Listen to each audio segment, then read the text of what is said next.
මෙන්න මේ පැච්චෝක් පවුච් එක තමයි මම අද ඔයගලන්ට කියලා දෙන්නේ. මේක ඔයාලට බිස්නස් එකක් විදියට කරන්න පුළුවන්. මම මේ දෙන බ්ලොක් එකේ සයිස් එකට ඔයාලට පුළුවන් තනි රෙද්දෙන් උනත් ඒ විදියට මහන්න.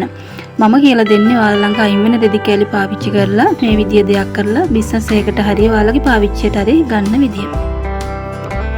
මේකට මම මුලින්ම ලයිනින් අරගෙන තියෙනවා. ලයිනින් කැම්බරෙල් අරගෙන තියෙන්නේ. ස්පොන්ජ් ෂීට් එකෙන් මේ විදියට කොටස් දෙකක් කපා ගන්නවා. ඒත් එක මම කලින් පෙන්වුවා ඔයාලට රෙදි අවශ්‍ය රෙදි වලින් අපි පටි කපාගෙන අරගෙන තියෙනවා. එහෙම නැත්නම් තනි පළු දෙකක් විදියට කපා ගන්න. මේකේ මම මෙෂර්මන්ට් එක දාලා තියෙනවා. ඒ ප්‍රමාණයට කපා ගන්න.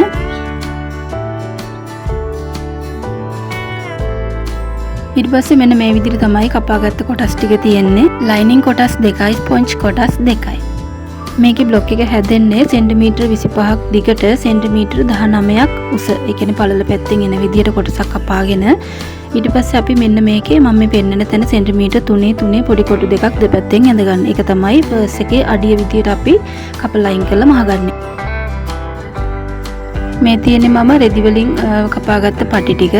ඔයාලට පුළුවන් අර මම කලින් කිව්වා වගේ පටි වලින් කියන්නේ පැච්චෝක් එකක් නැතුව තනි පළුටුනත් පළු දෙක කපලා අරගෙන මහන්න. ඉතින් මෙන්න මේ විදියට මම එකින් එක පටි තියලා මේ විදියට කොටස් දෙක හදාගෙන තියෙනවා. ඉතින් කලින් වීඩියෝස් වලත් මම ඒව හදන විදිය කියලා දීලා තියෙනවා. ඉතින් මේ විදියට ඊට පස්සේ බ්ලොක් එක තියලා බ්ලොක් එකේ ගානටම කොටස් දෙක කපා ගන්නවා.